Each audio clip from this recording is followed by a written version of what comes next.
Barry and I were here in Cheadle within weeks of each other. We got married more or less within weeks of each other. We've known each other all our life. And we started going to shul to what was Northern and Gatley.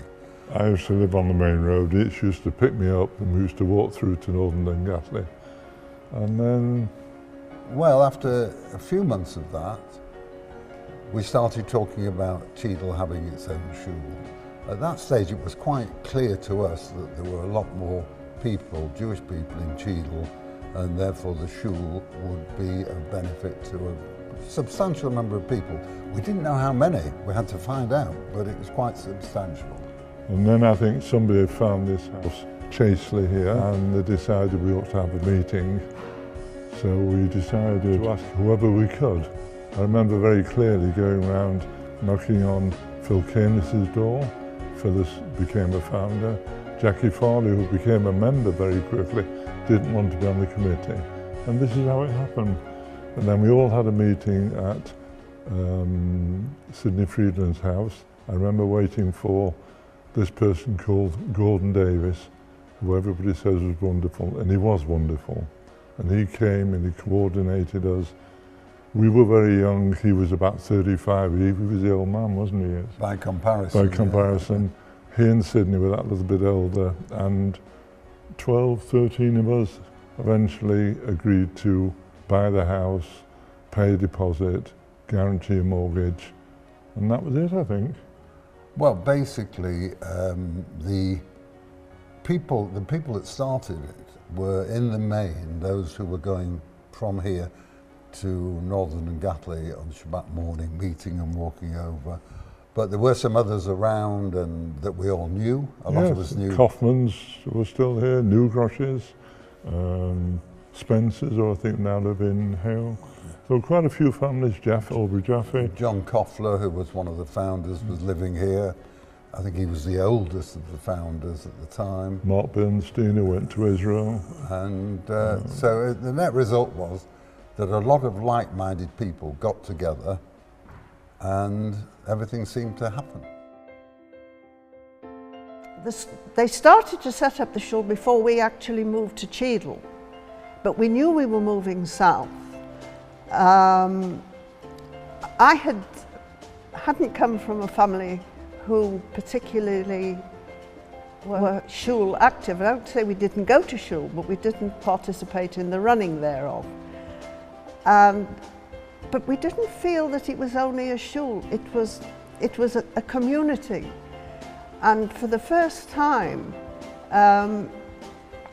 we were like-minded people. We all had kids who went to school now in the area, and it set up friendships which we've had for life. And the kids still have friends who they were friendly with from when they were under 10 years old, which it's a very nice feeling. And I feel exceedingly proud when I look around this place now, see what we've got and how we started with just the house. But we were thrilled with that as well, because we'd done it with our own achievements, you know. We didn't have to be persuaded to do anything, so we were very, very happy.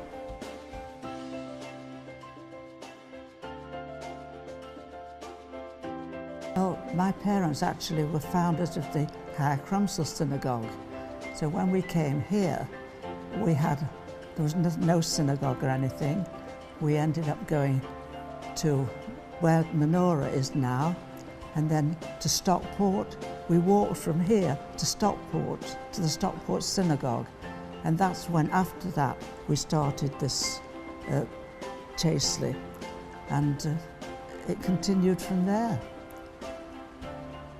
But Jack was always very interested in shul and synagogues, you know. And he had a lovely voice, so he liked to join in. He was in the choir, and he duetted with Michael Isdale. You know, he enjoyed it. He really enjoyed the shul life. It was a do-it-yourself shul.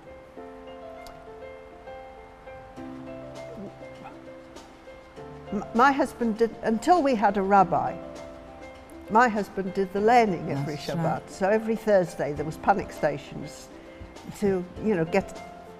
And actually the first service of the shul was in our house, because right. they were still trailing to the fire station, Yes. and they decided that it was too much on a Friday night and a Shabbat morning.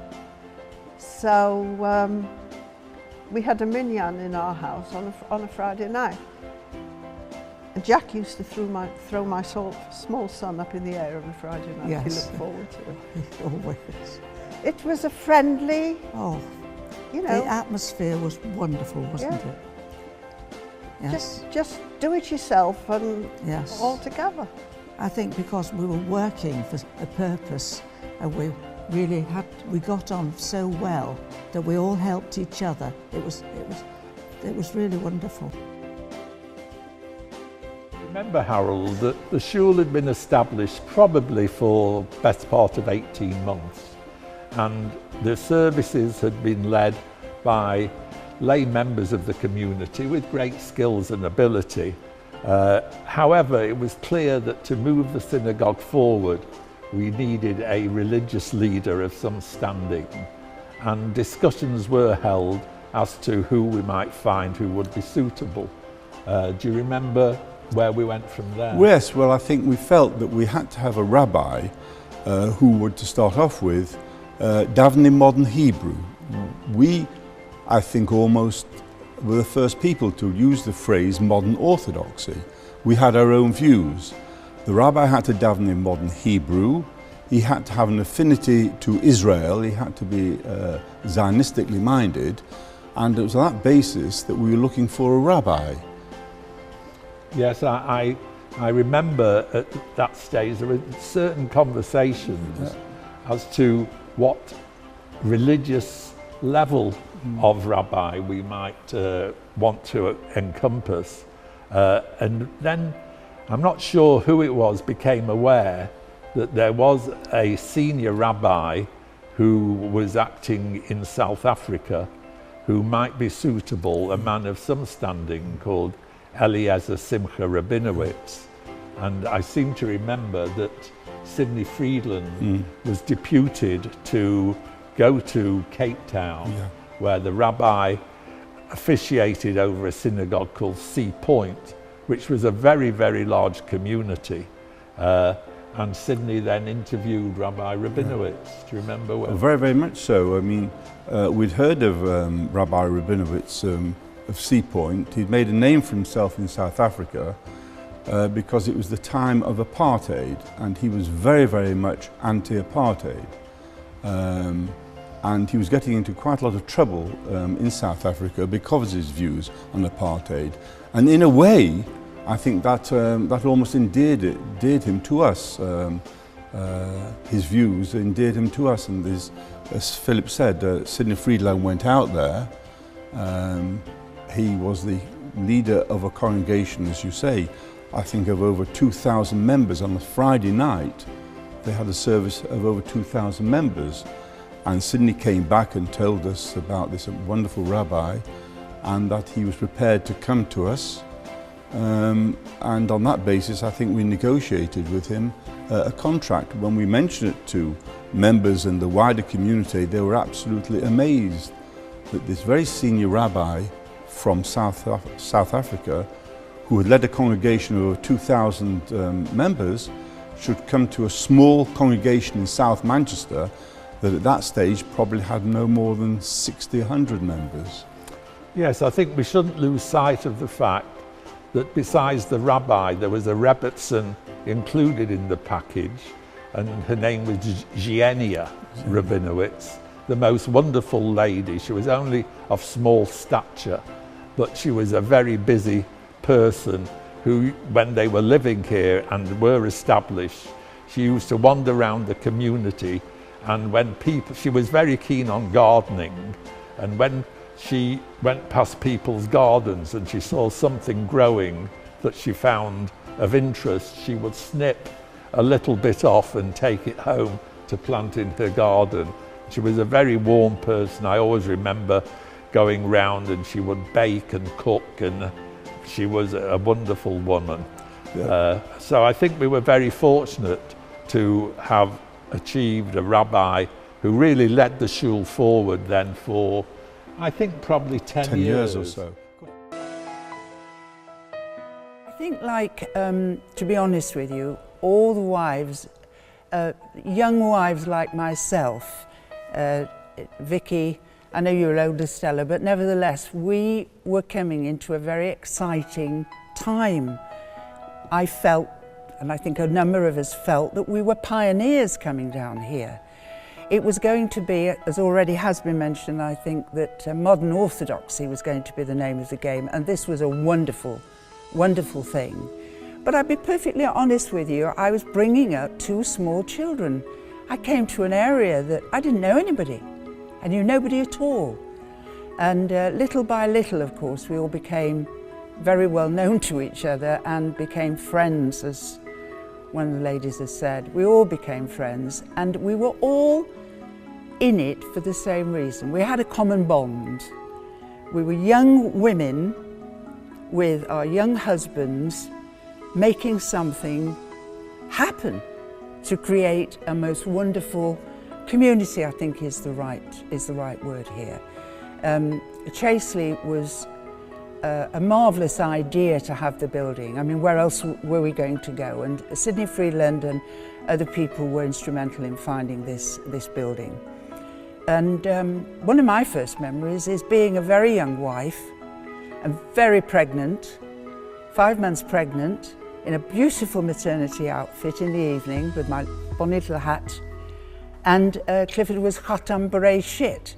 If he wasn't the first, he's probably one of the first, I think. And I think Jack was Khatan Torah. Yes. I'm sure he was, so. yes. Yes. And it was a very important moment for me personally, because I think the realization of where we were and what it all meant started to dawn. Because like all young women with young children, I mean, you were just in the everyday happenings of just bringing up and looking after children and making your house run. Nextly, one of the marvellous things that I think has been mentioned, we did have a fabulous evening at the Hyams garage in Alderley Edge, but we also had dinner dances, the like of which I'd never seen before, and I don't think any other shul had ever done before. We had a Chinese event, and I have a vivid memory of Jack Barth, the late Jack Barth, God bless his memory, on his lovely bald head and his Chinese hat on the top and a long pigtail down his back. And he was wearing a cheongsam, the Chinese version for a man. And my husband, Clifford, Oliver Shalom, was responsible for taking all these beautiful, brightly coloured brocades and making all the costumes for both the men and the women. And I want to tell you, some of the women looked wonderful with long, sexy slits right up. Don't tell the rabbi I said that. And it was the most amazing evening. Everyone was so thrilled because we'd never participated in anything like this before. We then had another one called Space Age. Trip to space, trip to Mars. And Sally Harris, who used to be a member of the congregation with her husband, Irving, did all the silver twigs that were the centerpieces for all the tables. And Clifford again supplied the silver lurex, and all the women wore mini dresses and silver lurex. I mean, it was astonishing. And we then, the last one was a superb event at the race course. They'd opened up their premises. Yes. We still didn't have premises. Yeah. And we had an under the sea. And it was all dressed with nets and fish and shells. It was quite magnificent, but all of them were quite splendid. And we raised really large funds towards the shul. We didn't only raise large funds, we were all in it, the men and the women, and we enjoyed ourselves so much. It was wonderful. There, we used to have quite an active social organisation. Beside the Ladies Guild, we had a men's entertainment committee where We organised some fairly exotic events, slightly out of line with most schools. And I think all those things opened us up to people who were not ultra from, but wanted to be members of an Orthodox shul. So I don't think there was very much I would have changed. We had an incredible band of people forming the shul. I think we were very, very harmonious at the time. I don't think we had very, very many arguments. We all seemed to get on together. And the answer is no. I don't think, thinking back, I don't think there was anything I would change. I'm very proud of what we've found and what we have today here. When visitors have come here to the shul, we have the liaison committee and group. People have been assigned to greet people, bring them into shul and let them know what is going on, both Jews and Gentiles, and therefore they know there is a welcoming in for people who come here. The tolerance, I suppose I could draw reference to something rather mundane. It might seem trivial, but I don't think it is. You come as you are. So therefore, once upon a time, it had to be seen that you looked like this and did like that and that. But none of that exists. And it's grown more and more and more. People turn out, come in, and they are welcome and included in this setting. That's what I think is so important. As far as diversity is concerned, I can only say that what I might have mentioned before is that all people are welcomed in. And if they find it hard to know what is going on, they're shown how it goes on in the nicest possible way. I think you really have got to love what you are doing, be enthusiastic, and if you're enthusiastic and love what you're doing, I think your congregants will as well, your congregation will as well. Of course, it's also important that we were very, very fortunate to have as our first minister, Rabbi E.S. Rabinowitz. He was a wonderful man, and he instilled in us the Yiddishkeit that we followed ever since then. He was a man of, he was a mature man, he wasn't a young man, and we were young people in those days, young men and women in those days. And it was wonderful to have a leader as he had. So I would say that for the future, you've got to be content, you've got to be happy, and you've got to have a good minister.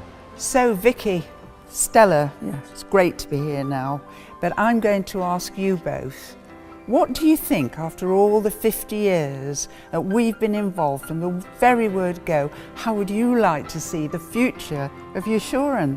Any changes or not? The only thing I would hope is A, that it won't diminish in size, Correct. that the warmth and the friendliness and the togetherness that we've always shared will carry on.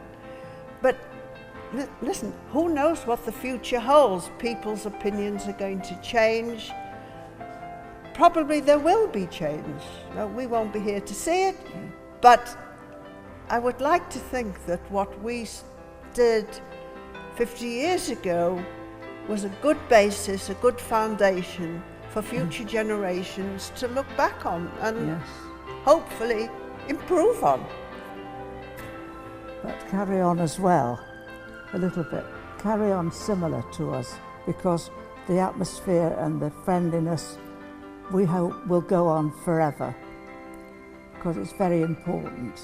Because if everybody's friendly, then the shul will continue and will grow, because people will be coming to the shul. If they're coming to the district, they'll come to us because of all the friendliness and the ambiance. The ambiance of the shul is lovely. We've got an awful lot to be thankful for, really. Yes. 50 years ago, we started something. Look what we've got now. Isn't it fantastic? My hope for the future is the children, to be honest with you.